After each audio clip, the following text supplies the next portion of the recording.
কেন বাবা কি হয়েছে?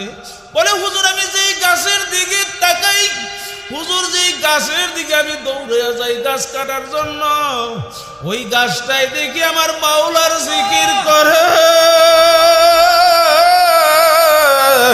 হুজুর যেই গাছ মাওলার জিকির করব, আমি সেই গাছ কাটতে পারব না। গুপ্তে লাইলা রাখলি বা কাতুই কিস্তু মাজনু শুধু ফেরেশা আগাবিয়াস দিগার খু বাদু হাবুজুনি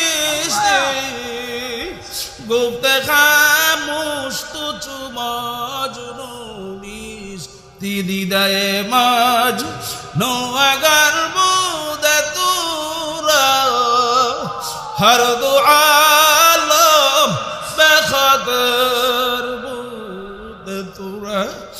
এ দুনিয়াদার পাগল আমার বাবারা, লাইলিকে একদিন এক লোক দেখে বলে, তুমি কি সেই লাইলি নাকি যেই লাইলির পিছনে মজনু একমাত্র বাদশার ছেলে তোমার পিছনে পাগল হইয়া ঘুরে? শুধু লাইলা লাইলা লাইলা বইলে শুধু চিল্লায়।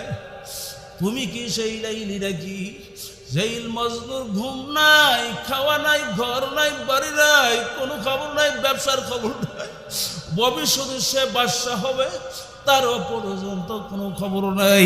তুমি কি সেই লাইলি? বলে হ্যাঁ আমি তো সেই লাইলি। বলে তুমি তো এমন কোন সুন্দরী রূপসী না, তোমার চেয়ে সুন্দরী রূপসী মেয়ে বাদশা তার ছেলের জন্য আনতে পারবে না।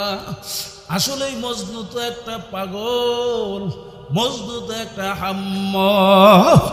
এখন লাইলি রাগ দিয়া বলে, বোকা চুপ কর, চুপ কর, তুই তো আর মাজনু না। মাজনুর দুইটা চক্ষু যদি তোর চোখের ভিতরে লাগাইয়া আমি লাইলির দিকে এক নজর তাকাইতে পারতি,